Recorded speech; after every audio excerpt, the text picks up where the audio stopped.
Mga kaibigan, just to walk into the life, especially when we are on this universe in which there is a lot of the evil in this world. Not totally the evil of this, what do you think? Uh, it should be to understand in the highly civilized of humanity. When the highly civilized or the civilizations of the people around the earth, the mindset of the people, it becomes an evil. Why? When the time has come, or when time has come in their lives to discover everything, it should be can trigger the mindset of everybody, especially in the highly civilized, in the high-tech generations.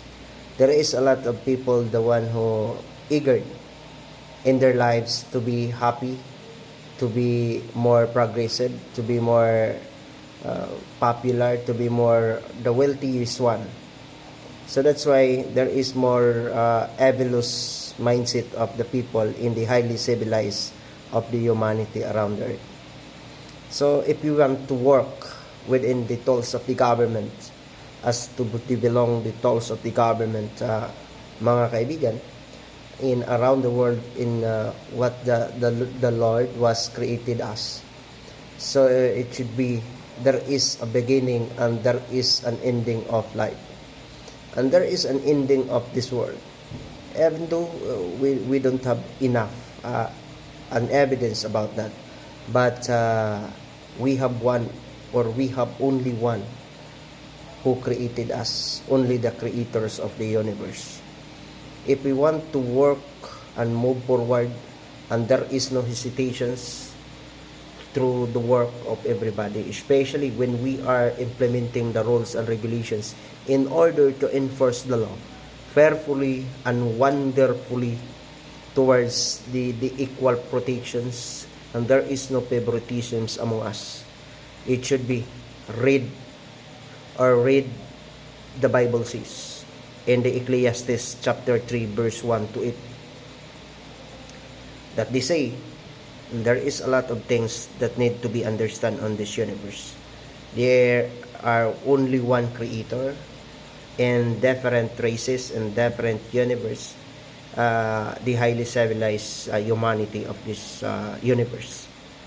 So on that guidance, it can guide among us, among all, through the guidance of everybody.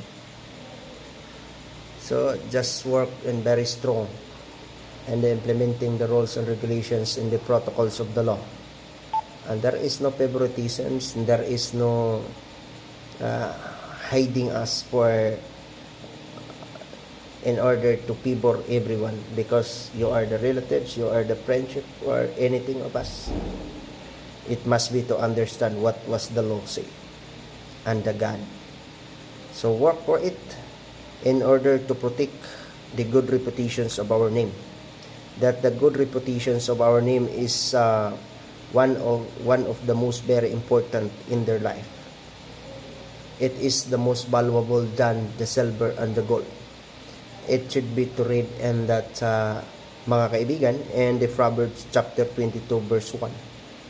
So that's why in my life I do not want to be eager for something to be popular on that particular areas of responsibility of this, mga kaibigan. But I need to work within the life of when we are, or I am an existence of this universe, no, mga kaibigan.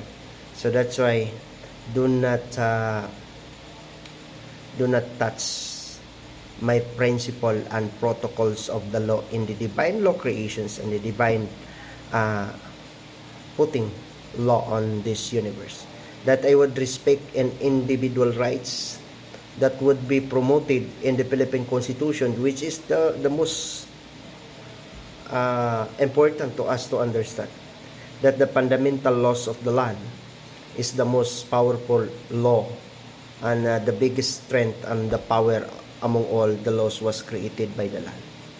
It should be all the basis of special law, executive orders, presidential decree was created on this universe, on this country, was based by the Bible of the land, in which it is called the Philippine Constitutions. You must be to obey the Philippine Constitutions because all the mandated rights, all the people on this universe.